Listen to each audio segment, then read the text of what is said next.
right, good morning, everyone. Calling this meeting to order. It's the August 2010 meeting of the Federal Communications Commission. Madam Secretary, would you please introduce our agenda?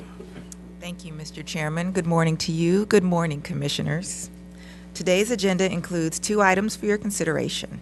First, you will consider a report and order and further notice of proposed rulemaking that enables consumers with hearing loss to enjoy the tremendous benefits offered by modern advanced telephone voice communication devices. Second, you will consider a notice of proposed rulemaking and notice of inquiry seeking to remove regulatory barriers to the use of spectrum for wireless backhaul and other point-to-point and point-to-multipoint communications in order to lower the cost of backhaul services and accelerate investment in broadband networks throughout the nation. This is your agenda for today. Both items will be presented by the Wireless Telecommunications Bureau. Ruth Milkman, Chief of the Bureau, will give the introduction. Ruth Milkman, please go ahead. Good morning, Mr. Chairman and Commissioners. Today, as the Secretary has said, we present to you for the first item a draft hearing aid compatibility item to expand the ability of customers with hearing loss to participate fully in American society through access to innovative wireless devices. Joining me at the table are Jane Jackson, Associate Chief of the Bureau, Neshe Gundelsberger, Chief of the Spectrum and Competition Policy Division, Jeffrey Steinberg, Deputy Chief of SCPD, John Borkowski, Assistant Chief of SCPD, and also at the table with us is Karen Pelt-Strauss, Deputy Chief of the Consumer and Governmental Affairs Bureau, who has provided valuable input in this matter. And I would also like to thank the Office of Engineering and Technology and the Office of General Counsel for their assistance. Finally, I'd like to acknowledge the team in the division that worked diligently on this item. As you all are aware, you see before you a small subset of the people who actually work on these items. Thanks to Jeff, John, Michael Rowan, Saurabh Chabra, Jennifer Flynn, Jennifer Salhus, Michael Smith, Matthew White, and Karen Sprung. John Borkowski will present the item.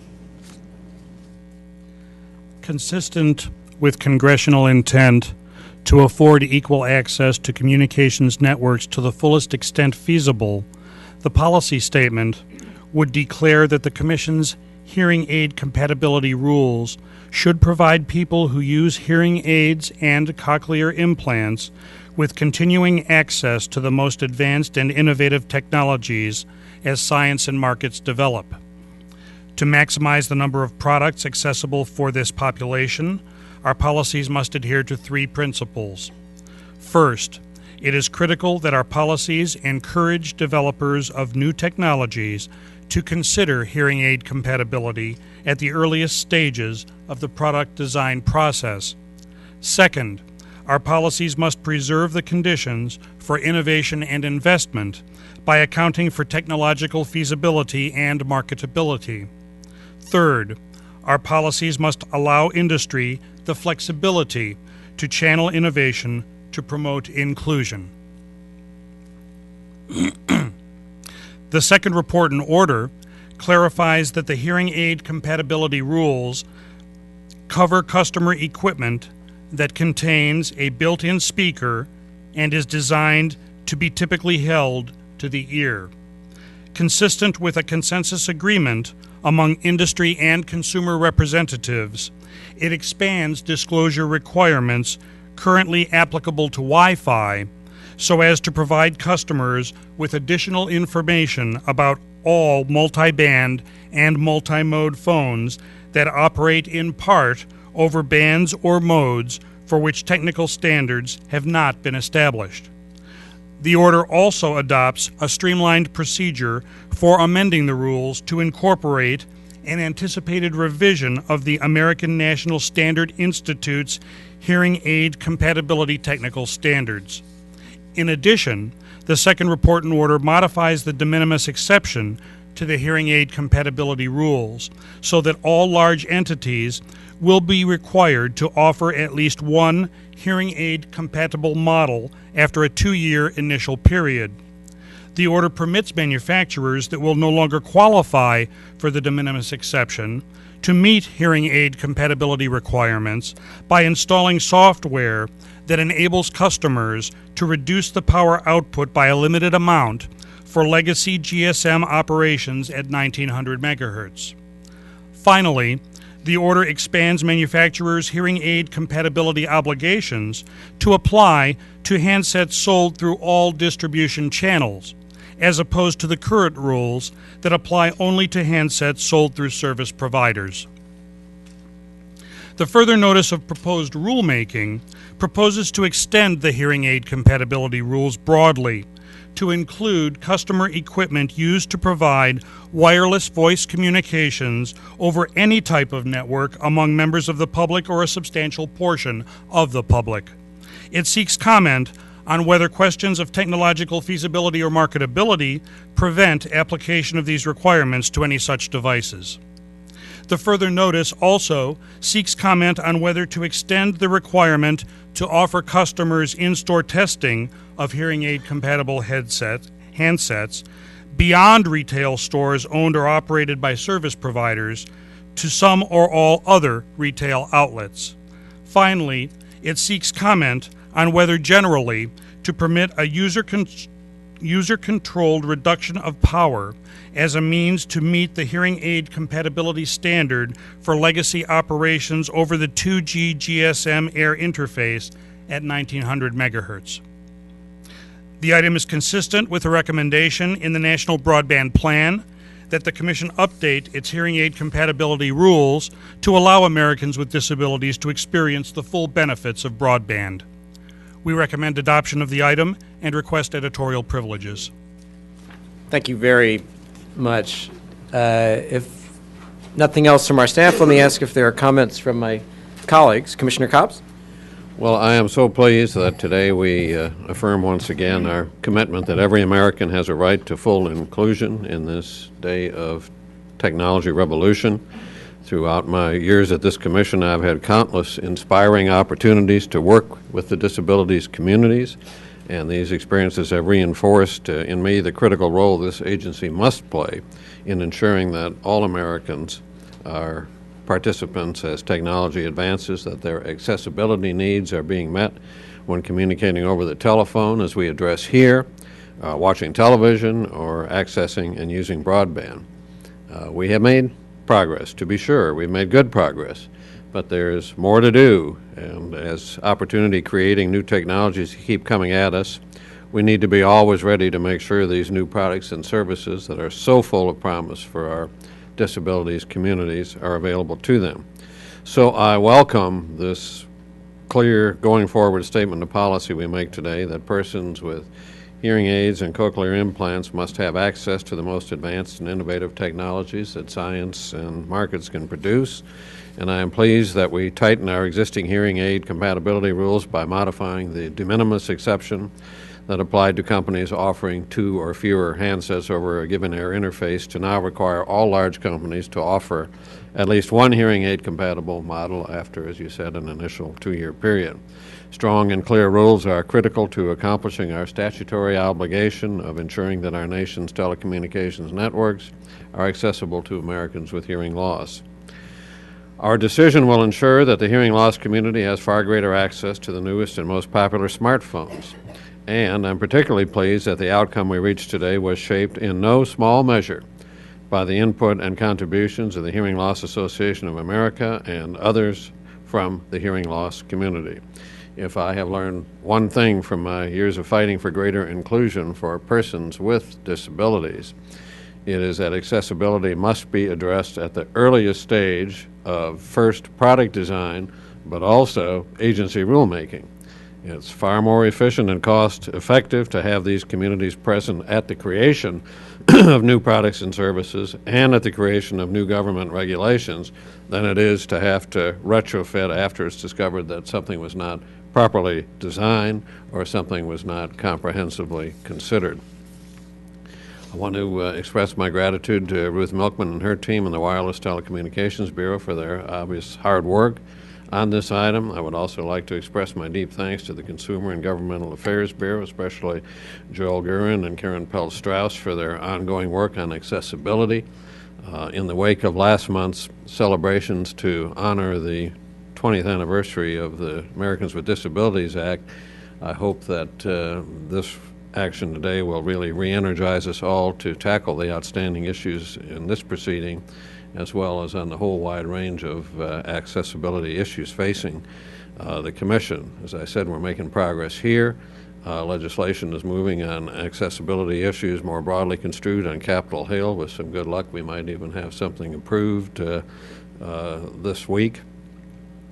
And finally, just a word on the wonderful celebration that we had on the anniversary of the Americans with Disabilities Act.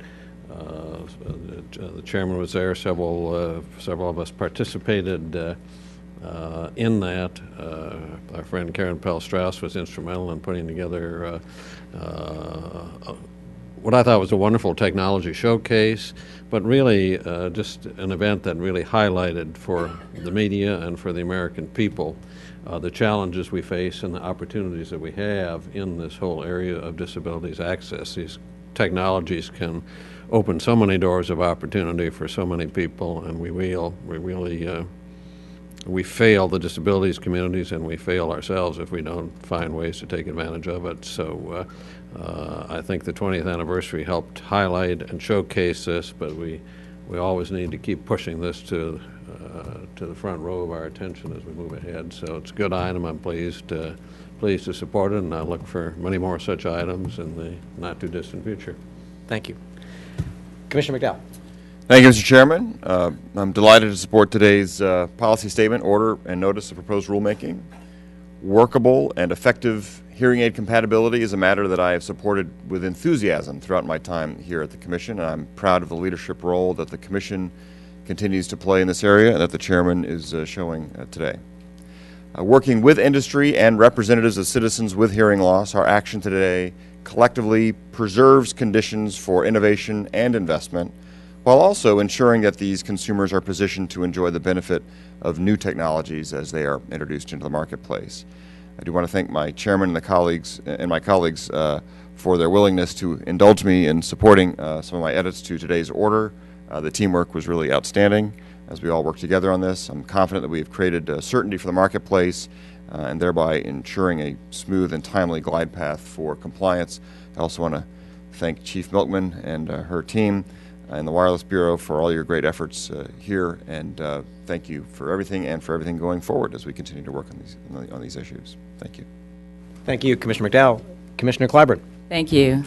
When Congress enacted the Hearing Aid Compatibility Act of 1988, it found that to the fullest extent made possible by technology and medical science, hearing impaired persons should have equal access to the national telecommunications network. Today's item will help achieve that goal by adopting policies that are intended to ensure that the more than 7 million Americans who currently use hearing aids have continuing access to the most advanced communications technologies as they developed. Therefore, I am pleased that the Commission was able to reach unanimous consent on the policy decisions in this item. The policy statement we adopt today makes 2 points that have been missing from the Commission's principles on hearing aid compatibility. The first point is that the goal of this Commission is to maximize the number of accessible products for the hearing impaired population. The second point is that to achieve this goal, the Commission's policies must adhere to the principle of encouraging manufacturers of new technologies to consider hearing aid compatibility at the earliest stages of the product design process. I have long been a proponent that those living with disabilities should not be an afterthought in our policymaking process. Similarly, industry should be encouraged to consider how it can design networks and devices to allow those with disabilities equivalent access to communication services. Thus, I am pleased that my colleagues agree on this score with respect to hearing aid compatibility. The changes that the report and order adopt should significantly increase the number of advanced handsets that are accessible to those that use hearing aids, modifying the de minimis exceptions so all large entities will be required to offer at least one hearing aid compatible model within 2 years after entry will ensure that more handsets are covered by our hearing aid compatibility rules.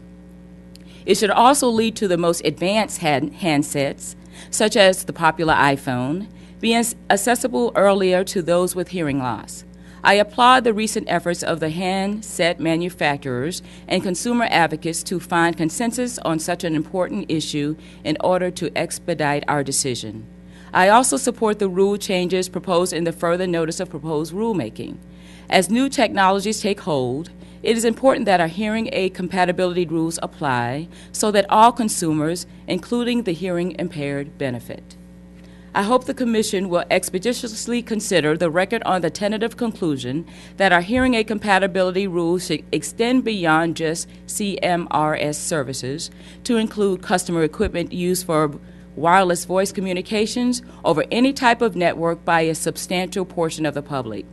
This will allow the hearing aid compatibility rules to apply to telephone services such as voice over the Internet protocol services when provided through a handset that is designed to make phone calls.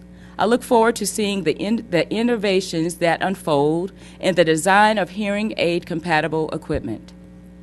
But I am most excited to see the opportunities that will flourish as more members of the hearing impaired community gain access to more advanced handsets. I thank the staffs of the Wireless Telecommunications Bureau, the Consumer and Governmental Affairs Bureau, and the Office of General Counsel for their hard work on this item. Thank you. Thank you, Commissioner Clyburn. Commissioner Baker. Thank you, Mr. Chairman. Today we've taken an important step to update our rules on hearing aid compatibility. We are acting to ensure that people across America who rely on hearing aids, like my dad, will be able to join those who already use the most advanced handsets that are driving the wireless broadband revolution. Informed through close consultation with a broad cross-section of stakeholders, our approach balances the needs of the hearing impaired community with the need to promote and encourage investment and innovation in handsets. It is a significant achievement and a good result. I would like to add my thanks to everyone for their hard work on this item. Commissioner Baker, thank you. And I'll just add a couple of comments. The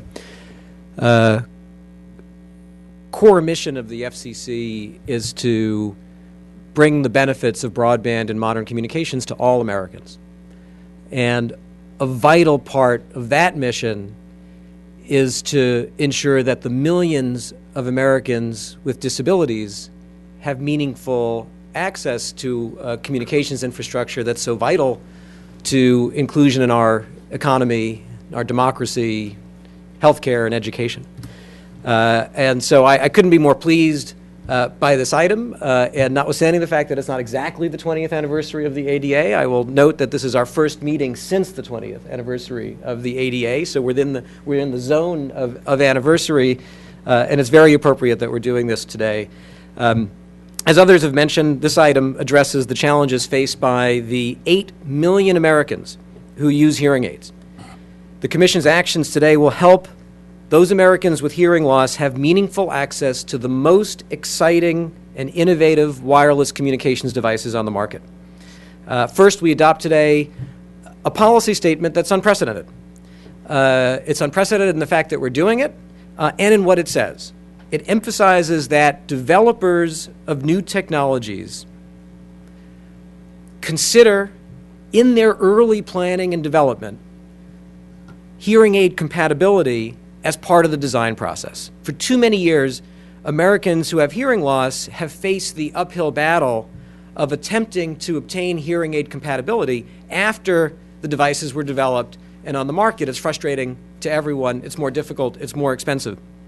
By turning our collective focus to the development stage, innovators and entrepreneurs can account for compatibility issues before devices are produced. It's an important change, and it's one that will bring real benefits to Americans with hearing loss. And to ensure that these policies, as reflected in our policy statement today, will yield real-world results and that we take advantage of the momentum that we see here, I'm pleased to announce that the FCC will convene a roundtable of disability group leaders, developers, innovators, industry, to jumpstart the collaborative early stage process that we envision to address the issues of hearing aid compatibility up front in the development process. Today's item does something else. It sets the stage for some of the latest wireless phones, such as the iPhone, to meet hearing aid compatibility standards. And it does it in a way that maximizes the incentives for innovation and investment, including by providing some clarity and certainty on what to expect from the FCC. As a result of positive discussions with developers and companies in this area, as well as the hearing loss community as reflected by the Hearing Loss Association of America and other groups, the Commission has refocused the de minimis exception to our hearing aid compatibility rules, refocused it on the small companies and new entrants that it was originally designed to protect. Over the years, it ended up protecting and applying to companies that went beyond its original intention. What we've done here is to make sure that the de minimis exception really applies to de minimis situations while providing reasonable transition periods for manufacturers to come into compliance with the new rules. Bottom line, what we do today will ensure as quickly as possible that a wider range of smartphones will be usable by people with hearing aids.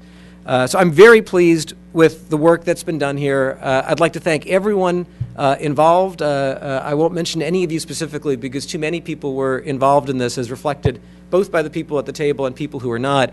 I do want to note that this really does reflect one area of Commission reform that we all agree on. What we've seen here is an energized wireless bureau working with an energized consumer bureau, working with energized leadership of our disabilities task force coming together and making sure that we made real progress in an area that people can understand and that will bring real benefits to people. So I think we're all very grateful for the collaboration, cooperation, and smart approach to this item. So we thank you all very much.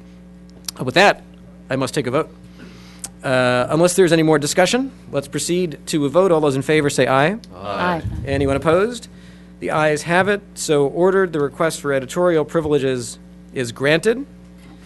Madam Secretary, please announce the next item on our agenda. Mr. Chairman and Commissioners, the second item on your agenda to be presented by the Wireless Telecommunications Bureau is entitled Amendment of Part 101 of the Commission's Rules to facilitate the use of microwave for wireless backhaul and other uses, and to provide additional flexibility to broadcast auxiliary service and operational fixed microwave licensees. Madam Secretary, Chief Milkman, whenever you're ready. The second item before you this morning proposes a proceeding to make additional spectrum available for wireless backhaul and to remove regulatory barriers that have impeded the use of microwave spectrum for wireless backhaul. The draft notice explores ways to increase the flexibility, capacity, and cost-effectiveness of the microwave spectrum bands below 13 gigahertz while protecting incumbent licensees in these bands by enabling more flexible and more cost-effective microwave services. The Commission can facilitate the deployment of fourth-generation mobile broadband networks across America and increase productive investment in mobile broadband. Seated with me at the table are John Leibovitz, Deputy Bureau Chief, Blaise Cinto, Chief of the Bureau's Broadband Division, John Schabel, Deputy Chief in that division, and Lynn Ratneval, who's an attorney in the Broadband Division. And Ms. Ratneval will present today's item. Good morning, Mr. Chairman and Commissioners. The Notice of Proposed Rulemaking and Notice of Inquiry before you today proposes several measures to increase the amount of spectrum available for fixed microwave use, as well as to improve the capacity of fixed microwave links and the cost effectiveness with which they may be used. The actions proposed in this item should increase opportunities for all users of point-to-point and point-to-multipoint services while protecting established license holders. In mobile wireless networks, backhaul facilities are used to transmit voice or data between cell sites or between cell sites and network backbones. As such, backhaul facilities are critical to the delivery of mobile broadband service. Backhaul costs currently constitute a significant portion of mobile wireless operators' network operating expense, and the demand for backhaul capacity is increasing. In the Notice of Proposed Rulemaking, we seek comment on several specific proposals designed to facilitate the use of microwave spectrum for wireless backhaul and other vital purposes. In particular, the NPRM seeks to update regulatory classifications that may not have kept pace with the evolution of converged digital technologies. Specifically, the item proposes to increase the opportunity for similar services to share spectrum by allowing fixed service operations to share certain spectrum bands currently used by the Broadcast Auxiliary Service and Cable TV Relay Service. In turn, the item proposes to permit broadcasters greater access to Part 101 microwave spectrum by eliminating the final link rule that prohibits them from using this spectrum as the final radio frequency link in the chain of distribution of program material to broadcast stations. The NPRM also proposes rule changes that may be particularly beneficial to rural areas, where microwave may be the only practical, high-capacity backhaul solution available to serve certain remote locations. For example, the NPRM proposes rule changes to facilitate the use of adaptive modulation, which can enable fixed service links, particularly long links in rural areas, to maintain critical communications during periods of fading. In addition, the NPRM seeks comment on a proposal to permit greater reuse of scarce microwave resources, which may permit more efficient use of the spectrum at substantially reduced cost. Specifically, the item asks whether to permit fixed service licensees to simultaneously coordinate and deploy multiple links, a primary link and auxiliary links, if the auxiliary stations are within the main link's footprint, cause no incremental interference, and cannot cause interference to subsequent primary fixed service links. The item also includes a notice of inquiry that requests comment on further steps the Commission can take to reduce wireless backhaul costs and increase investment in broadband deployment. The NOI asks about the possibility of relaxing efficiency standards in rural areas. The NOI also asks whether changes in the Part 101 rules to permit smaller antennas could similarly reduce costs and stimulate investment. Finally, the NOI seeks comment on whether the Commission should examine any additional modifications to the Part 101 rules or other policies and regulations to promote the flexible, efficient, and cost-effective provision of wireless backhaul service. The Wireless Telecommunications Bureau respectfully requests that you adopt this item, and we request editorial privileges. Thank you. Thank you very much. Comments from the bench? Commissioner Copps. Well, this is yet another important step to implement the National Broadband Plan. Today we're looking at ways to expand flexibility in spectrum use by removing barriers to the provision of wireless backhaul in certain bands. Backhaul is the lifeblood of a healthy and innovative and inventive wireless broadband market, providing the necessary bandwidth to get data between a cell tower and the network. As I noted in a statement, I think at the last open meeting, spectrum is a finite resource. We can't make any more of it, so we need to find ways to optimize our supply by expanding flexibility of use for licensees and by improving efficiency through new and innovative technologies.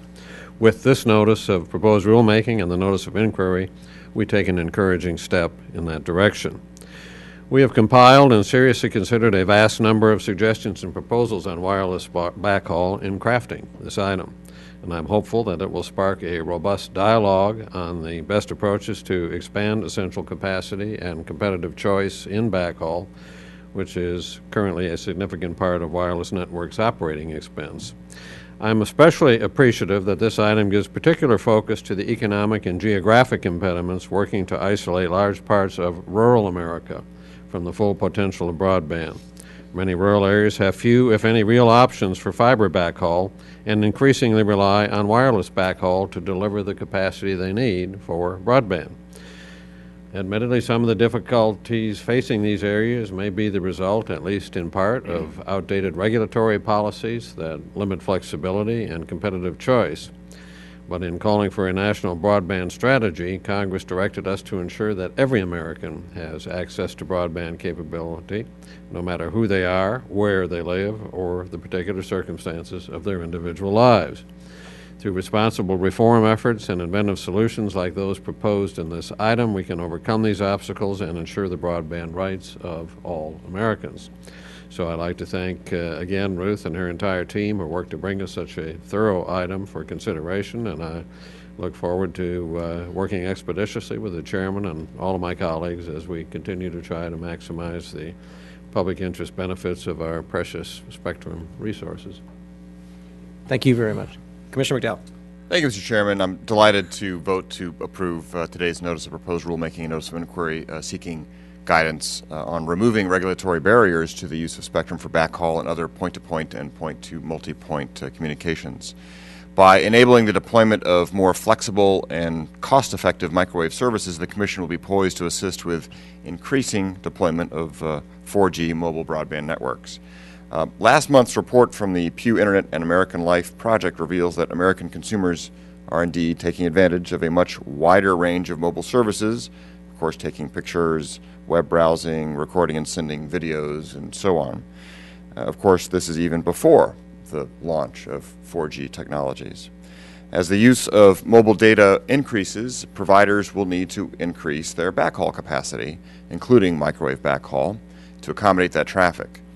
Increasing the availability of and lowering barriers of entry for such microwave services will serve as an additional choice for backhaul. And of course, this is an issue that I've been speaking about for some time, most notably back in November of 2008 as part of the Commission's work on the television white spaces proceeding. I've long thought that there's a tremendous amount of potential there for backhaul services to be used in the white spaces, especially in rural areas where there's more of an abundance of white spaces. And I hoped back in 2008 that we could have gotten a further notice of proposed rulemaking going then. We had actually, to refresh everyone's memory, 3 commissioners voicing their support for such an FNPRM, but it didn't actually come to fruition. So I know the team in the Bureau has been working on this, and Ruth, I know our office has been working with you on this. Wanted to see if you had any updates for us on that particular concept.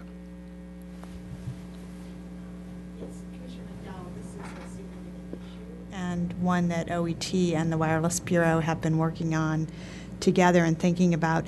One important consideration is that the landscape has changed a bit since 2008 in the sense that we have a new set of ideas now about what to do with the TV bands. So in order to have a comprehensive and cohesive approach to rural backhaul, we are hoping to get some additional information and analysis over the course of the next few months, and then we would expect to have a recommendation for the Commission later this year on this topic. So if I could actually maybe follow up with that. So what kind of information specifically would be the most helpful, and from whom, and also in terms of, you gave me a sense of sometime next year. Do you know any greater specificity on that one too? Sure. Actually, I'm hoping that we'll have a recommendation for you later this year, so Great. by the end of 2010. As the proponents of the rural backhaul use of licensed spectrum in the TV bands for rural backhaul have come in, both Julie Knapp and I have been asking them about the potential of viability of using different spectrum than the spectrum that they originally proposed, because they proposed a subset of the TV bands, and we've been asking them about the rest of the TV bands, including the VHF, and so we're hoping that they will get back to us with information on that. Terrific. Well, I look forward to continuing to work with you on that, and of course I'll keep being the squeaky wheel, and hopefully we'll get some grease soon. So thank you. Thank you. Commissioner Clyburn. I am pleased to support this item because the changes it proposes may reduce the costs that companies face to provide wireless services, including broadband, and could lead to more wireless opportunities for consumers, particularly rural consumers. In May of this year, the Commission released its 14th annual report and analysis on the mobile wireless market. That report made 3 interrelated findings that, in my opinion, are important about the state of wireless services in rural areas. First, more than 10 million people live in rural areas with 2 or fewer wireless service providers. Second, the need for backhaul transport imposes significant cost on wireless service providers. Third, rural service providers are increasing their use of microwave communications to reduce the cost of backhaul transport. These findings suggest that we should look for ways to lower the cost of providing wireless services, including backhaul transport, in order to promote those services in rural areas. One way to reduce the cost for backhaul transport for wireless providers is to create a regulatory environment that allows for more flexible use of microwave communications. Giving service providers more options on how they can use microwave communications enhances their ability to find the most cost-effective backhaul transport solutions for their respective business models.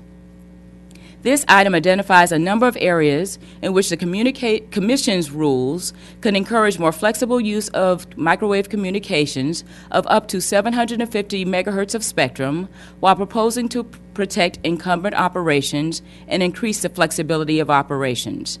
I applaud the Chairman's leadership in setting ambitious goals in this proceeding, and I thank the Wireless Telecommunications Bureau staff for its efforts in crafting a notice to elicit further information from the public on how we should balance these important public interest benefits. Thank you. Thank you, Commissioner Clyburn. Commissioner Baker. Thank you, Mr. Chairman. The Commission in recent months has focused substantial attention on the need for hundreds of megahertz of additional spectrum to support next-generation wireless offerings. These discussions have focused primarily on the consumer end of the link, but we must not forget that the escalating capacity demands of mobile broadband offerings apply throughout the network. I'm supportive of our proposed rules today to help address the nation's wireless infrastructure challenges by making more spectrum available for fixed-service microwave services, removing regulatory barriers to use that spectrum, and allowing the spectrum to be used more efficiently with less waste. By some estimates, the widespread introduction of 4G LTE networks will result in a tenfold increase in each cell site's required backhaul capacity, 100 megabits per second or more. The corresponding increased demand for fiber and microwave backhaul services will be significant. The availability of sufficient backhaul services is necessary to ensure that innovative applications enabled by technologies like LTE are not held back by bottlenecks within networks. We need to move forward quickly in this proceeding to provide operators with the flexibility to incorporate microwave solutions in their 4G infrastructure where appropriate and cost efficient, particularly in rural America. I am pleased to support this item, and I want to thank the staff of the Wireless Telecommunications Bureau for their hard work, and am hopeful that we can provide operators this additional flexibility in a timely manner. Thanks. Thank you, Commissioner Baker. Today we implement another recommendation of the National Broadband Plan. Now, one of the most important headings in the National Broadband Plan was wireless spectrum. And as many of you know, the plan contains a series of recommendations to unleash spectrum, seize the opportunities of our wireless technologies, all part of an effort to lead the world in mobile. And at virtually every meeting since we've done the National Broadband Plan, we've addressed a spectrum topic, thanks to the leadership of the Bureau, that's sitting here. I'm very pleased with the progress that we are making. There were big ideas in the National Broadband Plan, including around spectrum recovery, ideas that people said would be dead on arrival. And some of those ideas involving creative mechanisms to recover significant amounts of spectrum have now, rather than being dead on arrival, have been the subject of an executive memorandum and bipartisan legislation in both houses of Congress. This is great news for America's global competitiveness, for our capacity to innovate in the 21st century, and for unleashing a tremendous amount of investment as we continue to struggle with this awful economy. Today, as Commissioner Baker pointed out, we deal with a part of the mobile ecosystem that's a little bit more in the blood and guts part of it. It's not the consumer mobile broadband piece. But in order for us to have a successful mobile ecosystem, it's a very, very important piece. And that is backhaul for broadband, and in particular, microwave backhaul.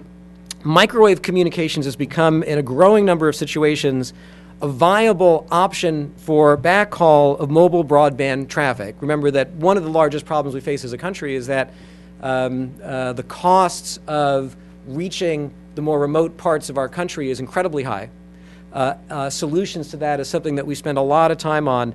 Microwave communications are an important part of that solution. As broadband providers accelerate deployment of next-generation networks, they'll require more and more backhaul that can carry what we expect to be an exponential growth in mobile data traffic. The more of that can be over spectrum, the more cost efficient it will be to build out networks. At the same time, if the wireless backhaul capacity is unduly restrained, it'll have the opposite effect. It'll hamper our ability to take full advantage of emerging communications technologies like broadband and undermine our ability to lead the world in mobile. This item tackles these issues. And in it, we propose increasing the capacity, flexibility, and cost effectiveness of prime microwave bands while also protecting incumbent licensees in those bands.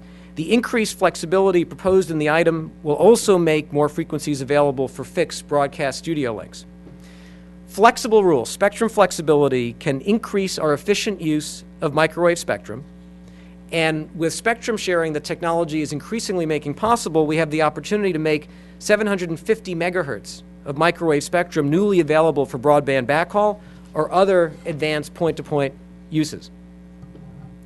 Removing outdated regulatory barriers to keep pace with the rapid changes of technology will help reduce some of the costs of 4G deployment and increase investment in new 4G services that enhance economic growth, that create jobs, and that promote our global competitiveness.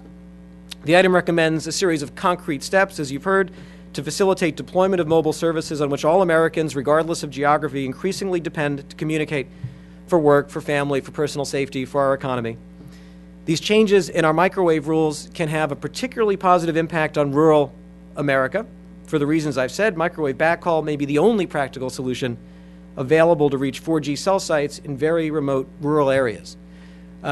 So this item, a microwave backhaul item, is a very important item that brings together some key sets of themes and recommendations in all of our work.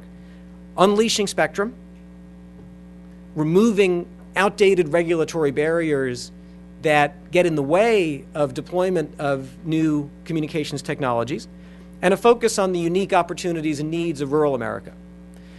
So thank you for working on this. Very pleased with your work, and I thank each of my colleagues for working together on this and for all our work in general to unleash spectrum to promote the benefits of broadband to all Americans and our global competitiveness. And with that, let me ask for a vote. All those in favor say aye. Aye. All those opposed say nay. The ayes have it, so ordered, and the request for editorial privileges is granted. Thank you, everyone, very much. Excellent work. Let me, I think you're welcome to stay. As you were. Let me actually, before that concludes the items that we have for votes, I have one announcement before I turn to my colleagues and ask if there are any announcements, staff announcements or the like. I'd like to take a moment to highlight an effort that the FCC staff has undertaken with staff at the DOJ regarding our agency's reviews of transactions, particularly wireless transactions. Now, both the DOJ and the FCC review mergers between wireless carriers, of course. On occasion, each agency may require divestitures to protect competition. But we found that the different statutory standards for review can potentially lead to divergent directions from each agency that may result in confusion with respect to compliance. Commissioner Clyburn, and I'm grateful, Commissioner, to you for doing this, recently pointed out these issues with respect to the divestitures required in the Verizon Wireless Alltel transaction and the need for a better process coordinated across government when these issues arise. I have therefore directed FCC staff to begin a process for increased coordination with staff at DOJ when our agencies are considering requiring divestitures in conjunction with a wireless merger. Our goal is to ensure that all stakeholders have clear and consistent information and expectations throughout a process that involves divestitures. Thank you, Commissioner Clyburn, for raising this important issue, for helping us drive it forward, and for helping us improve our processes for merger review. And let me, I think, I have some announcements regarding my staff, but why don't I go last? I'll ask the other commissioners to go first if you have any. Commissioner Copps? I don't have any announcements, but I just want to commend both you and Commissioner Clyburn for your leadership on that kind of coordination, which I think is not only desirable but essential. So congratulations on that. Thank you. Commissioner McDowell? Good. Commissioner Clyburn? Mr. Chairman, I am so grateful to you for your leadership in promoting further coordination between the staffs and the FCC and the Antitrust Division of DOJ in order to ensure both agencies fulfill their respective public interest goals when they require divestitures, if I could say that, divestitures. Wow, that's not my word of the day, resulting from their reviews of proposed transactions. In addition to increased coordination, I believe it's crucial that specific guidance is provided to both interested buyers and sellers so that both DOJ's requirements and the FCC policy goals are satisfied. I look forward to working with your office and staff on the specific guidance that the FCC should make available to all relevant entities in the divestiture process to ensure that small businesses and new entrants have a realistic opportunity to purchase communications assets in the future, and I really thank you for that. And if you allow me to, I would like to recognize, as attending our last meeting, maybe 3 interns. Oh, you're here, okay. 3 of the best interns. I'm ignoring the rest of the row over there, that this commissioner could ever hope for. Liz Ruiz, Jeff Cow, and Christina Cobb have been, please stand up. I know you don't want to. They're real mad, but please, thank you so much. These young people have been incredible assets and incredible additions to our office. They made the office more hip. In my older age, I'm getting more square in every single way you can imagine. Being square, I need to work on it. You know, leaving the donuts alone might help the one part of that square. But anyway, I want to thank these young people who have brought a lot of life to this office. They are very, very intelligent, very much sought after, and I'm looking forward to following your careers. And please don't forget us when you make that first million. Thanks a lot. Thank you, Mr. Commissioner Clyburn, thank you. Commissioner Baker? Yes, if you'll just indulge me just a few minutes. This week actually marks a year since you swore me in, Mr. Chairman, so I wanted to thank you and I wanted to thank my fellow commissioners for the collegial attitude here at the FCC that have made this year such an incredible year for me. I also want to thank my staff. They've been amazing, especially Christy Schumann, who's today marks 1 year with me. I appreciate all of you. I appreciate your hard work, your dedication, your expertise, your advice, and your just tremendous attitudes that make every day fun. So I appreciate that, and I want to thank the entire FCC staff. It's been a great year. I've learned so much. You've taught me a lot. This is an amazing place at a really exciting time, so thank you. Thank you, Commissioner Baker. Happy anniversary. And I want to join you in appreciating the first year. I think the mix of backgrounds and experiences and perspectives we have on the commission has been very healthy. As Commissioner McDowell has said to me many times, we agree on a very large percentage of issues, even ones that are very hard and very difficult and that involve great change. We disagree on some, but the way that this group and our staffs have worked together, even on the issues that we disagree with, I think reflects just the high quality and integrity of everyone who serves here, and it's really consistent with sort of our collective belief that a vibrant marketplace of ideas will produce the best outcome for everyone. So happy anniversary, and welcome. If I could make a couple of announcements, I am very pleased to formally welcome Zach Katz to the chairman's office, where he'll serve as a legal advisor for wireline, international, internet, and many other issues that we have not disclosed to him yet. In his previous role as deputy chief of OSP, Zach successfully spearheaded a series of cross-cutting initiatives at the FCC. It's one of the hardest things because we're just getting such great cooperation among the bureaus, but items that involve bureau and office coordination require someone coordinating. And Zach has just been brilliant at doing that and earned his way into this job that we hope he doesn't regret. Zach has just a terrific background. He was at the White House Counsel's Office, having earned that based on a very successful career at Munger, Tolles & Olson in California, editor-in-chief of the competing law journal, the Yale Law Journal, which I'm told is of decent quality, and occasionally we may consult some pieces there.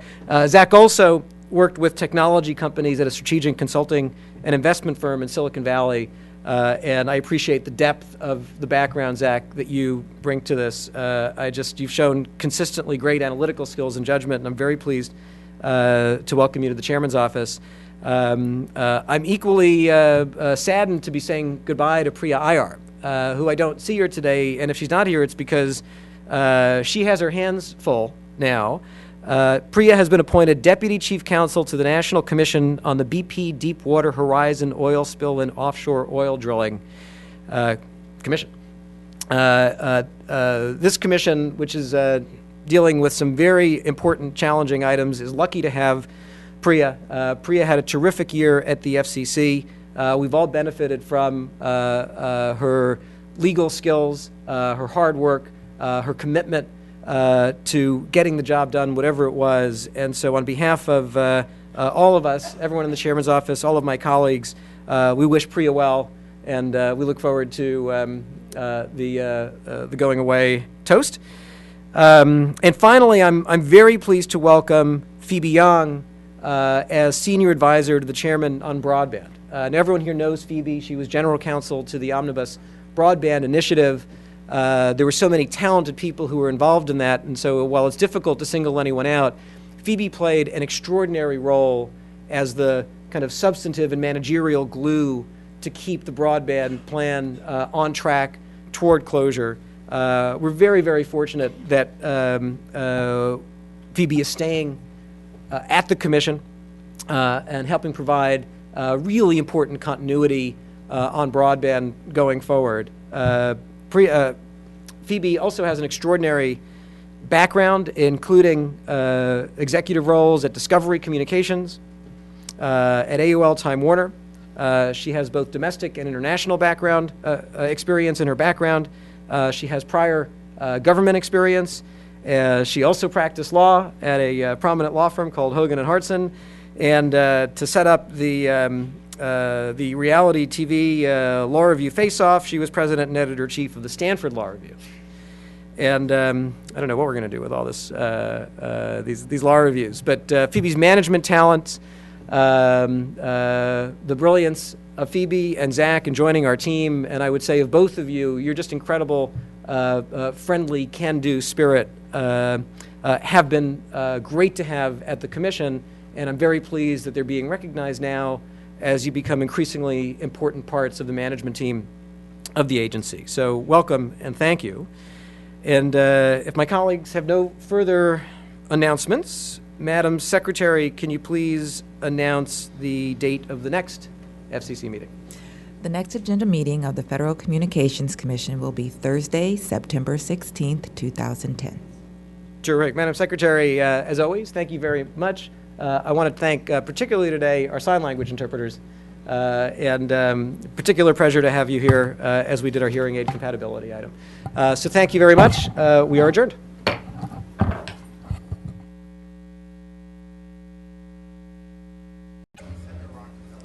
About to introduce legislation that would direct the FCC to reallocate the D block to public safety. I'm just trying to get a sense from you whether you would be likely to hold off on any rules that would lead to a re-auction in light of Senator Rockefeller and some other legislation pending on the Hill. Well, the first thing to be clear about is that Senator Rockefeller and I agree very strongly on what the goal here is, which is to get a mobile broadband public safety network built for first responders in the U.S. that's interoperable. We proposed a path to get there in the National Broadband Plan. Senator Rockefeller has a different path, but we're working with Senator Rockefeller and other members of Congress to make sure that as a country we get a national broadband mobile public safety network built for first responders. Okay, sorry, no thought today. Next. Wait, I'm not sure I answered his question, so But I guess the question was, in light of the fact that the chairman of the Senate Commerce Committee is going to do legislation that is different than your plan on the D block, would you hold off? As you yeah, have so the answer far? is, listen, our process now, we haven't made any announcements. We're focused on the ultimate goal and identifying what is the best path from where we are to actually get such a network up and running. Obviously, we've been doing other things in the meantime. The waivers that we granted for a number of cities several months ago are an important part of the process. Setting up ERIC for interoperability coordination is a very important part of the process. There's more work to do on that. As we pointed out in the National Broadband Plan, the biggest obstacle to getting a national broadband plan built for first responders is paying for it. We were fiscally prudent in the National Broadband Plan with respect to areas where we suggested that Congress consider budgetary items. There really are only two major ones, maybe three, but the largest one was public safety, because we think if it doesn't get paid for, it's not going to happen. We also think there's an opportunity now to do it more efficiently by moving forward on funding this network as 4G is being built out, because you can do it more efficiently. So we continue to work with Senator Rockefeller, other members of Congress, to figure out how we get from here to there as quickly as possible. Can you talk a little bit about net neutrality and the meetings that are taking place at the FCC? And are they continuing, first of all? But can you explain a little bit of the thinking behind getting the parties that you folks have chosen at the table, and how can you ensure that there's sort of equal representation for anyone who has an interest in this conversation when you've sort of handpicked certain companies to be represented? Sure. I have been, I will be firmly committed to preserving the freedom and openness of the internet.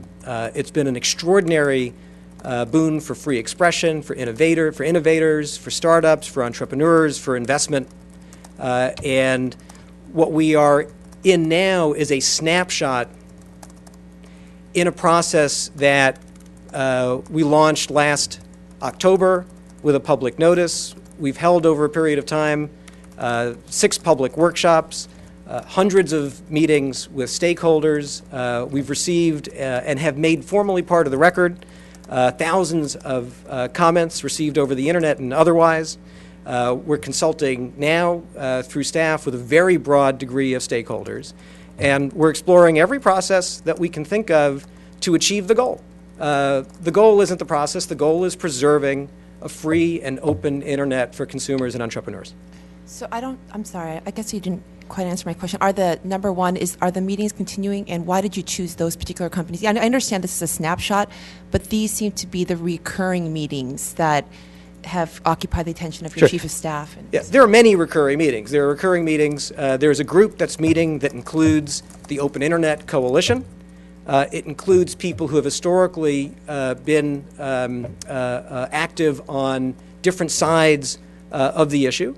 And at the same time, there's been very extensive consultation and dialogue with many other people. And as I said, it's part of a process that began before and that will continue. It is very important that we find a path to preserve a free and open internet, and that we reflect the broadest possible range of views as we look at options.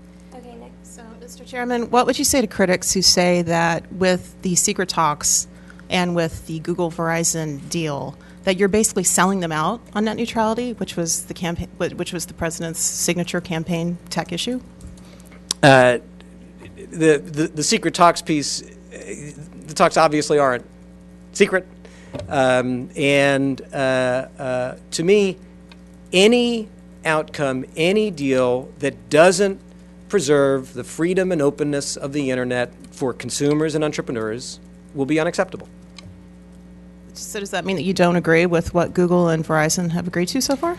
They haven't announced anything, and it wouldn't be appropriate for me to comment on something that hasn't been announced. So, but separate from that, I will say that any arrangement that doesn't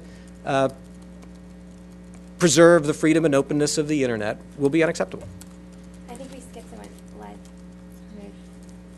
She really answered my question, but a group of or a coalition of public interest groups has called on you to stop these meetings, saying that they're going to harm consumers. How do you respond to that request? Right. I think I did respond to it. It's where we are, as I said, is in the middle of a process that has included public workshops, extensive meetings over the last year, extensive meetings now. The public consultation process continues to be very important.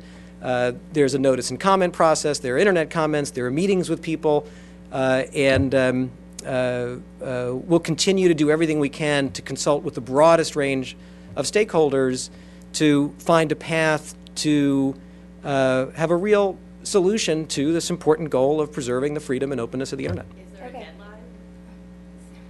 We haven't announced a deadline. Okay. Sorry, can you just keep it to one question? Yeah. So we can Am I creating trouble? Yes.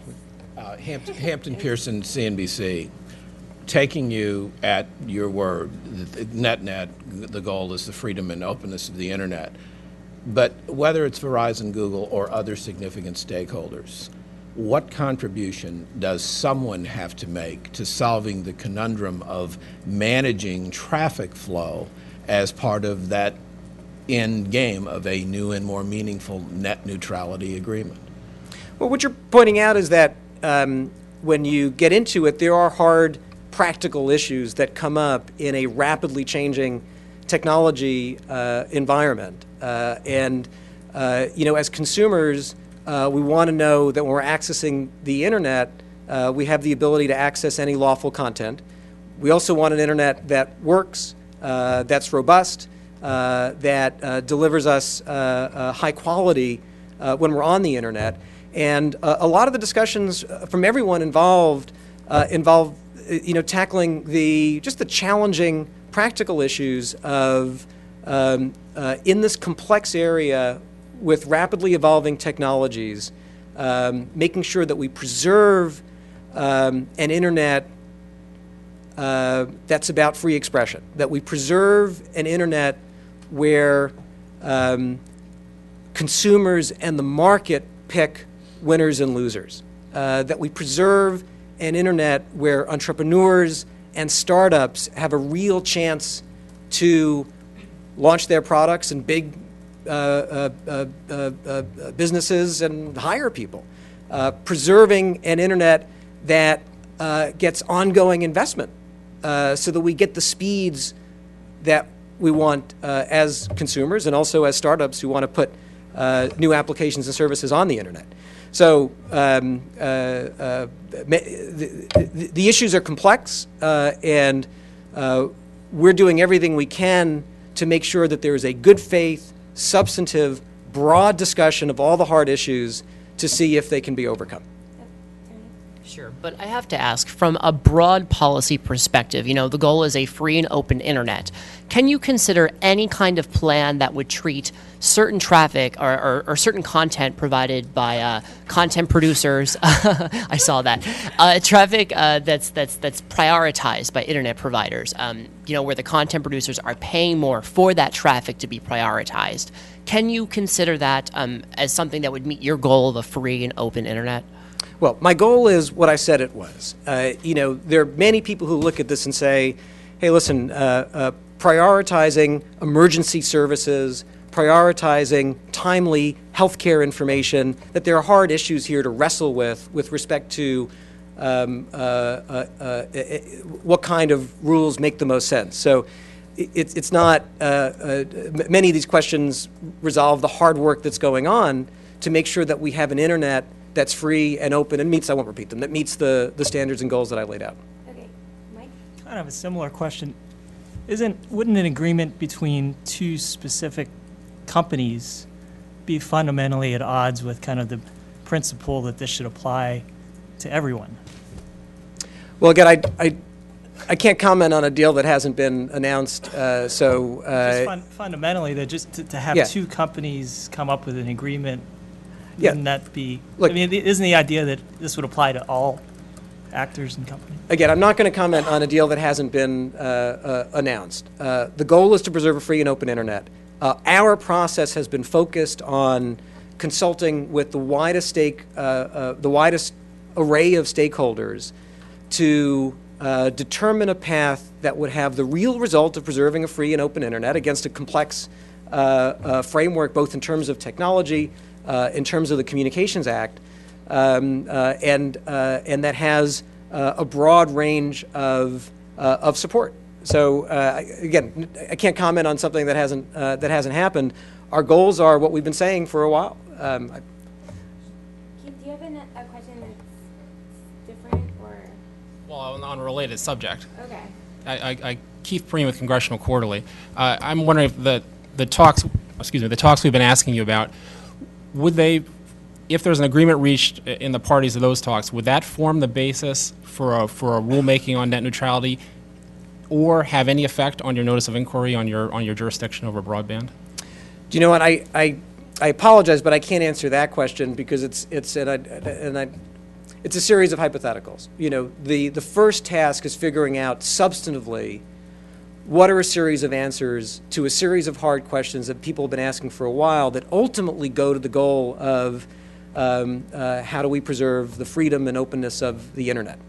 And you know, the first challenge is identifying, you know, what the answers actually are. Beyond that, I think if we can identify what the answers actually are, get people talking to each other in multiple places, multiple people, I am optimistic enough to think that healthy exchanges between people is a positive thing, and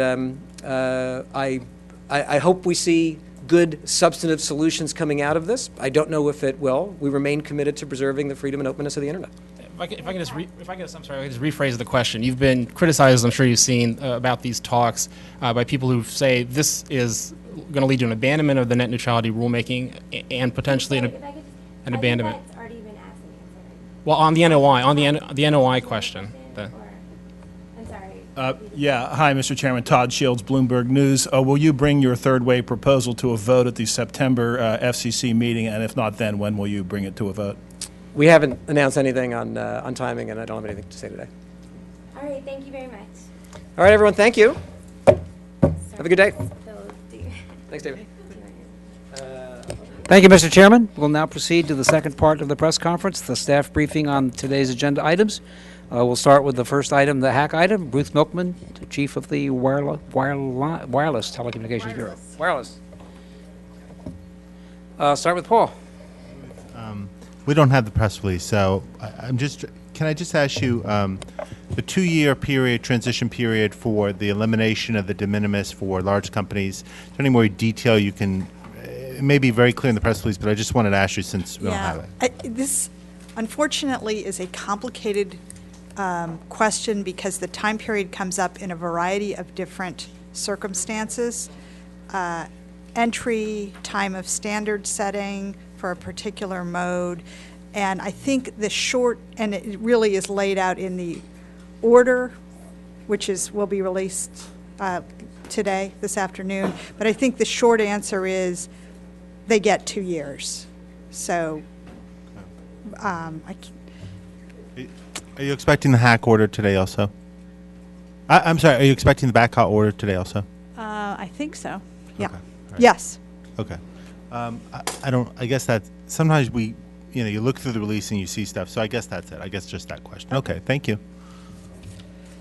Actually, thanks, Paul, for asking the question, because I think Commissioner Clyburn said it was 2 years from entry, but it's really, it can be 2 years from a variety of different points. Right, and I know. I don't want people to. Yeah, in the to be filings, concerned about it. RIM, for instance, went through a real very detailed thing in response to, I guess, TIA and others, and so it was a real. Right. It was very detailed how to determine when that clock starts. Exactly, and Okay. I think the order will lay out the detail of when the clock starts, and hopefully we'll get that order to you in a time frame that will be useful to you. Okay. Anything else on either item? Thanks. That concludes today's press conference and today's agenda meeting. Thank you.